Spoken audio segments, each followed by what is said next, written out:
Welcome to this week's Who the Folk podcast. I'm Lonnie Goldsmith, the editor of TC Jew Folk. This week I talked with Stephen Baker, the new Chief Philanthropy Officer at the Minneapolis Jewish Federation. We talk about why he wanted this title rather than the more conventional Chief Development Officer, getting to know a new community, and where his philanthropic roots come from on this week's Who the Folk podcast.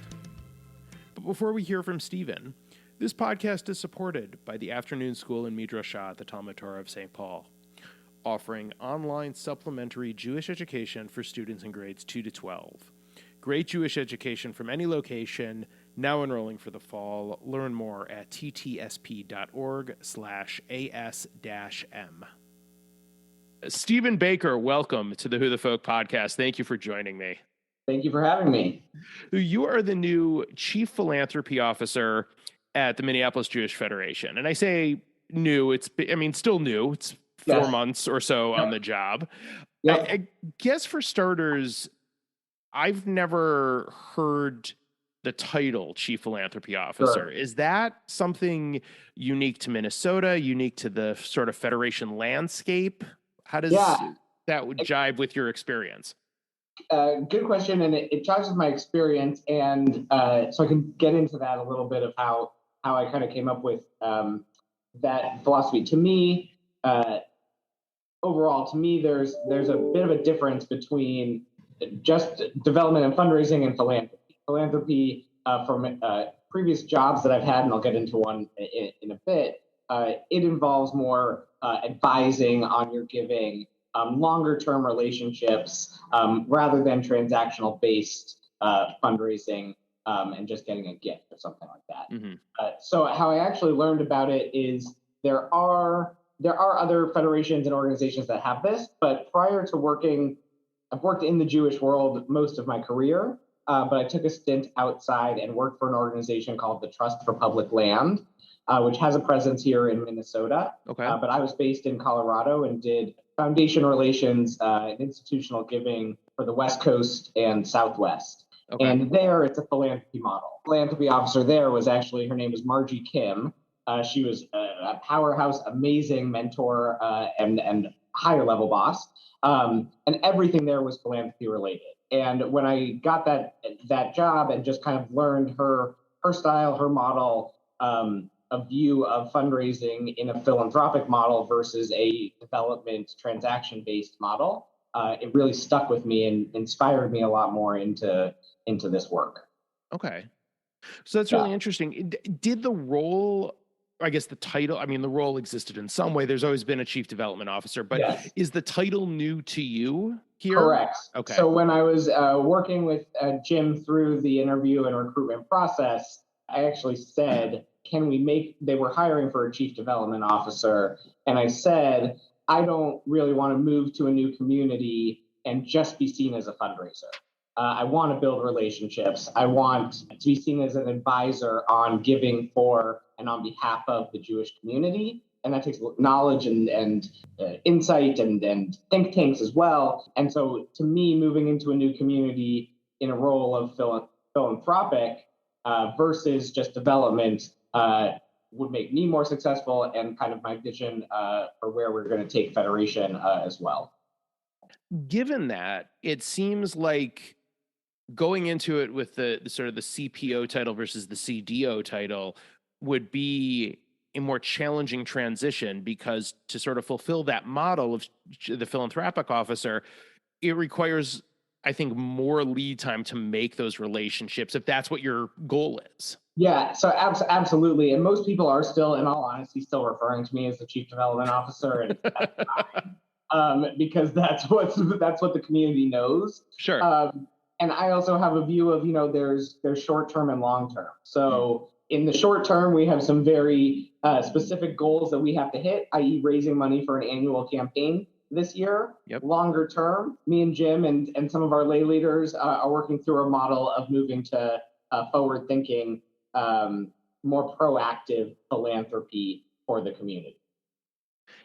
Is that something you're seeing in terms of sort of that forward-thinking idea? Is that something that you're seeing at federations around the country based on your experiences?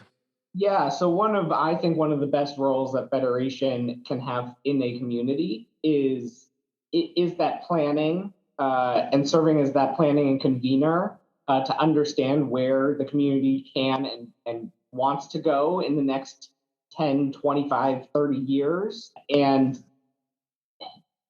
especially after COVID and the great work that this community did with Kadima and serving in that function. And federations around the country did amazing work for COVID relief. That is a direction I believe federations around the country are going to be moving to more proactive fundraising and planning versus just reaction. That's a role of ours as well. We react very well and very quickly. Ukraine is a great example of that. The community has raised $1.2 million in direct aid to Ukraine relief efforts, and that will always be a function of ours. But the day-to-day operations have to be we're a community organization looking out for the entire community and where it's going to go.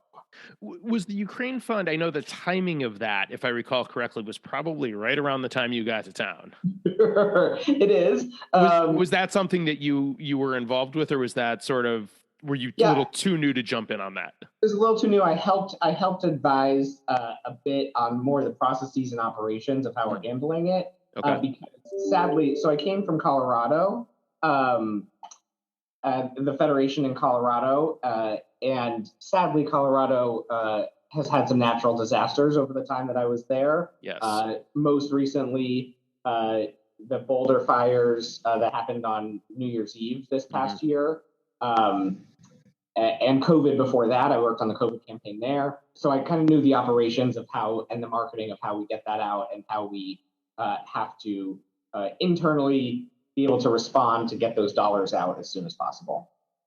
Yeah, but it literally was, I started officially, my first day was February 15th. I think that was 10 days before Russia began to invade. Yeah, that was right around then. And I know that Federation mobilized pretty quickly, which they want to do in those situations here. So yeah, I think that Federation's ability to respond at the drop of a hat is thanks to, we're a 92-year-old organization here, so we have the processes and operations in place to be able to do that, and we also have the funds to be able to do that because of the decades and generations of donors who believe in this work.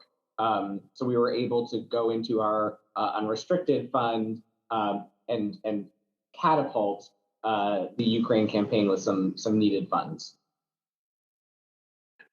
All right, so I want to take a step back to making the choice to come here from Colorado. Now, I love Minnesota. I am not a native. I've been here 20 years, though.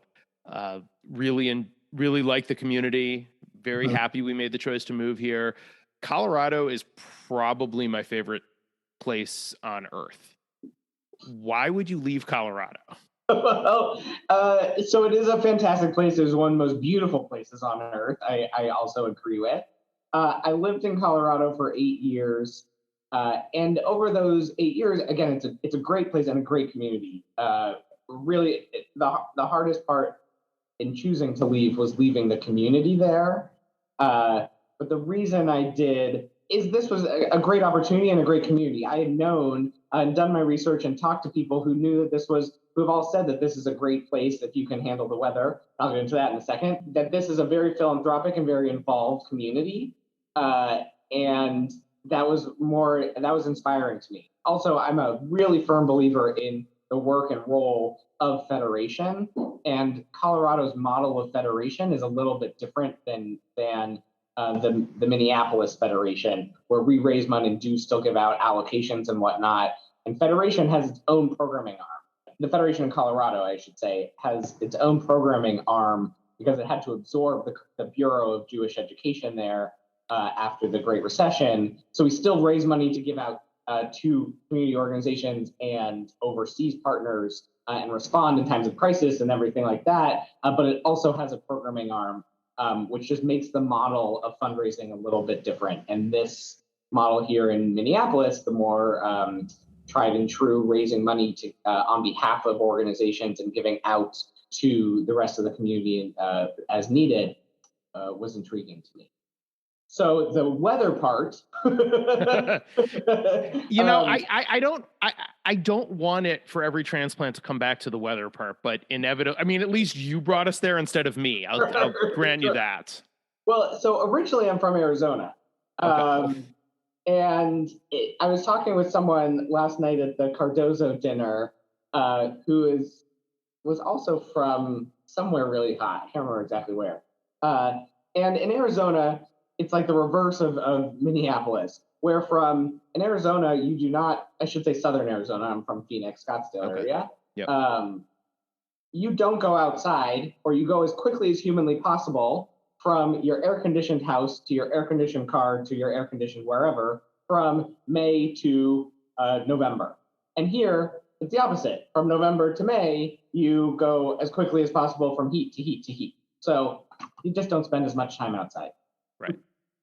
And now we're in the season where you want to spend as much time outside here in the Twin Cities as you possibly can. Absolutely, and it is absolutely gorgeous. The other thing that I will say, and this is a little sad and depressing, but in Colorado, just personally for me, the air quality over the summers with wildfires and everything like that, I was actually starting to affect me a little bit. So I was having to figure out where things might go. Yeah, those have definitely been ramping up a lot over the past several years. Yeah, and it's very sad to me, as you can have stated before. I work for the Trust for Public Land. I'm a big environmentalist. So the other thing that I will say about Minneapolis that intrigued me, and the Twin Cities overall, I should say. So the Trust for Public Land, I'm talking a lot about them today. They do something called an annual Park Score Index, rating the top largest 100 cities based on parks and recreation in their communities. Mm-hmm. And St. Paul and Minneapolis are always in the top 2 or 3. DC also has a great park system. Yeah. But the Twin Cities just really believes in outdoor recreation and parks. And it's a very beautiful thing. Oh, that's awesome. That's great that we rank so high. And I know that this is definitely the time of year that people, although there are plenty of hardy souls that take advantage of it year round. So true. And good on them. Yes. Yes. Not for everybody, I grant you, but that's fine. So you mentioned the Cardozo dinner as we're recording it. We're recording the day after the dinner. Was it your first sort of big in-person event in your role that sort of this, and does it sort of fall under your departmental purview? It's a good question. So it was the first big event Federation put on. I have been to some other community events to see the community and understand how the community kind of does fundraising dinners and events, which is very nice. And so yesterday was the first Federation event. And yes, ultimately it does. So under the philanthropy umbrella here at Federation, I oversee the philanthropy for the Minnesota Jewish Community Foundation is one part, annual campaign for the Federation, and affinities. And affinities being Women's Philanthropy, the Cardozo Society, Maimonides Society, and Yala are the affinities that we have right now, and the philanthropy related to those. So yes. Okay. So what was it like being, I mean, this is sort of your introduction to in a way, the broader community I mean, especially in this world where we're just starting to get back to doing things. I would imagine most of the people you know are your office mates or those who are in some way, sort of associated to your day to day. I would guess this is what was it like being out in that sort of setting? Yeah, well, so it was great. It was absolutely fantastic. I do get energy from a lot of people. So I will, yes, my office mates and colleagues as well. I will also say, and it was nice to see some of them last night and at other events I've been to help introduce me to other people. I was very fortunate to be able to staff the Harry K. Leadership Mission to Israel a month ago. And it was probably the best entrance into a community that I could have asked for, because I got to spend 12 days in an incredibly immersive and meaningful and impactful, for me, life-changing experience of being in Israel with 30 other 30 and 40-year-old leadership adults. And that is how I've met a lot of people as well. And at events that I've been able to see them at, it's always good to reconnect with them and also have them introduce me to other people. And then what I will also say, very, very much, this community has been incredibly welcoming. So I've spent a good amount of time thus far getting out and meeting community agencies, meeting community development directors and colleagues. And when I see them at events, it's also, it's very collegial of like, you meet the new Federation Chief Philanthropy Officer, and donors that way as well are just kind of sharing when they get to know me. I'm asking, introduce me to anyone that you'd like to, and I'm happy to sit down and talk with anyone about Jewish community. Well, that's great. I guess that's sort of the best way you could possibly, I would think, get yourself immersed into a new place. Absolutely. Attending a lot of events, a lot of coffees, a lot of lunches, breakfasts, and just having conversations. As you can see, as I said before, like my view is not just calling up and asking for a gift. It's getting to know someone and then talking about philanthropy and their giving rather than a transactional gift. And of course, being the Jewish community, all good meetings have to revolve around a meal. So absolutely. Good Day Cafe. I've been there quite a few times already. It seems to be a good community staple. Yum, also another. Oh yes, Yum. Yeah, been there a few times as well. I'm always looking for more recommendations. If you got any, I'm happy to take them. Well, perfect. Well, any listeners, anyone's got meal recommendations, send them Stephen's way. Looking forward, as you sort of get more comfortable in the role, not to suggest in any way that you are 100% there yet. It has only been 4 months, but I guess what are your sort of bigger picture hopes and dreams for where this position evolves to? Because, and I say evolve simply because the title and the idea behind it is new to this community. I think it will take a little more evolution for a lot of people to kind of understand where you're wanting it to go.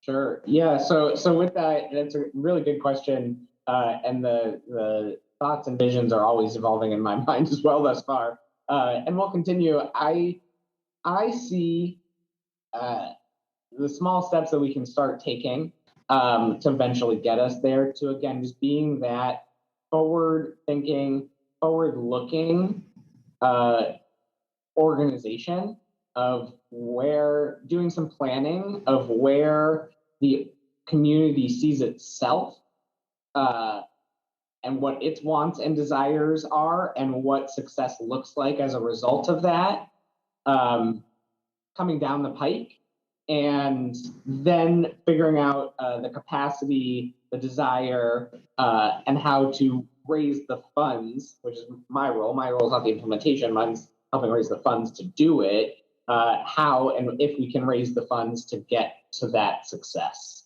And I fully realize, and in conversations with Jim Cohen, our CEO, and lay leaders as well, like this is not a short-term game. This is going to take some time to get to. But I hope that vision will be realized at some point, and also I would say for Federation and the philanthropy officers and volunteer philanthropy officers, volunteer campaigners is what we call them, are really seen as experts in advising people on their philanthropy. Again, not simply just calling them up and asking for a gift, but really being able to get to know.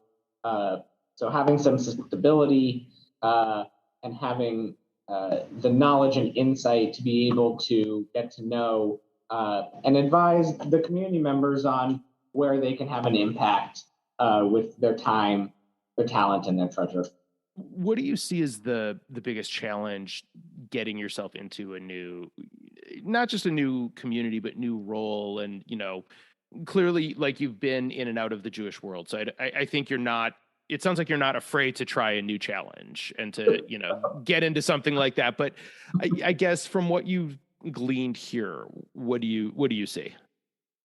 Yeah, good questions. And so that is a good point. Most of my career has been in the Jewish world. And I think from having different roles and moving from, Phoenix to Tucson, where I was at, I worked in the Jewish community, to Denver, worked in and outside the Jewish community, and then at the Federation there, and then up here, it has made me resilient, and uh, and able to kind of just understand that it's going to take time, and change should not happen. I guess one of the philosophies that a mentor said to me one time too is, things are an evolution, not necessarily a revolution. Even though you might want a revolution, in order to make long-lasting change, it should be an evolution, and I firmly believe that as well. So I think a challenge moving into the community. I think there's been some, from my understanding thus far, is really kind of getting to know what this community wants, and allowing myself to take the time to hear from enough voices of what that is to paint a picture for an overall community, rather than taking some specific points and moving in that direction. So that's more of a personal challenge, I think, from a community, which is good. That's good to be able to do, and easily overcomable. I just have to keep telling myself patience is a virtue. And from an organizational community perspective, there is, I think people have been very, very nice and welcoming and opening. And the challenge is having a newcomer come in who's not from the community. I think that's a challenge that I am overcoming because of the experiences that I've had in Federation and Jewish communal professions prior. Yeah, I think if you've got the resume, a lot of those sort of fears of an outsider coming in can be overcome. Yeah. Well, and to that too, it's like I'm an outsider to this specific community, but I'm not an outsider to our one global Jewish family. And that's what I love about working in the Jewish world is I can talk to someone about a Shabbat experience they had, or going to camp, or Israel. I love talking about Israel, the good, the bad, and the ugly. That I think we have such shared values and shared experiences as a people that those commonalities will help overcome that challenge. So how much, growing up, how much was the idea of philanthropy and tzedakah sort of embedded into you from and your Judaism from a young age? Yeah, so good question. More so it was time. I think my mom and family was more volunteers. We gave, but like we were more. My mom was very active in synagogue life, and her mom and family was as well. So really, growing up, it was more time. I would actually probably say what got me into philanthropy was BBYO. So I was very, very active in BBYO as a teenager, and one of the things that BBYO does is raise money to help take care of itself. The teams do, as well as give money away. So that was kind of a first entrance into it. And then when I ended up working for BBYO after college as well, which is what started my Jewish communal professional journey, and that's where I started understanding the role of fundraising to make a program move forward and get done what you needed to do. So that was as a young adult. But I would definitely say teenage years, BBYO, different activities as they call it, the Giesbor, the treasurer, having to do some fundraisers to give away was what started my philanthropic journey overall. That's awesome. I mean, BBY was such a great jumping off point for something like that too. I mean, in youth groups in general, but absolutely, yeah. My experience, my wife's experience in Michigan growing up was through BBIO. Absolutely. It's and I just heard in 2 years as BBIO's 100th anniversary. So that's excellent. It's been influencing the Jewish world for 100 years, which is pretty impressive. That's awfully amazing. Yeah.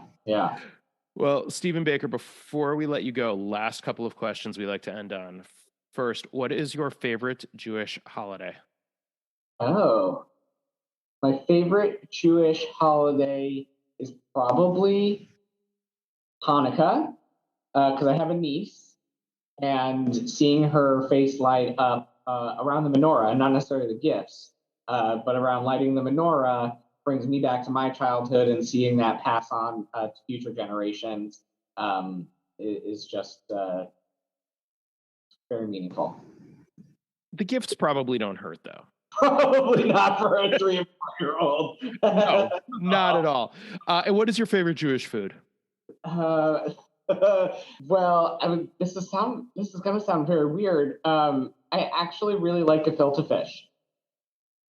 Not the first time I've gotten that answer, but I'm not going to lie, it's a rarity. I don't know what it is, but something about that jar of Manischewitz gefilte fish on Passover is something I look forward to. Wow. Not even like homemade, but like the jarred. Yeah. Wow. All right. That's a hot take answer there. I'm Please don't put that up. No, I'm just kidding. No. Come on, it's terrific. That's a great. It's a rarity. You're in very rarefied. I wish I could remember who else gave that answer, but that is some rarefied air, though, for sure. Well, if anyone's out there who also loves to share in that, let's share some gefilte fish. Absolutely. Stephen Baker, new Chief Philanthropy Officer at the Minneapolis Jewish Federation. Thank you so much for joining me, and best of luck as you continue to grow into this new position. I appreciate it, and thank you. TC Jew Folk is a great resource to a community that I haven't lived in, a community that has something like this before. So kudos to you and all your work, and thank you to the community. Well, thank you. We appreciate it. And folks, I did not ask him to say that at all. That was spontaneous on his own. Promise. Absolutely. Thanks again. Thank you. The Who the Folk podcast is part of the Jew Folk Podcast Network, a product of Jew Folk Inc. Please subscribe, rate, and review the show wherever you get your podcasts. If you have suggestions for other podcast guests, please email them to me at editor@tcjewfolk.com. For our other shows, check out tcjewfolk.com/podcast.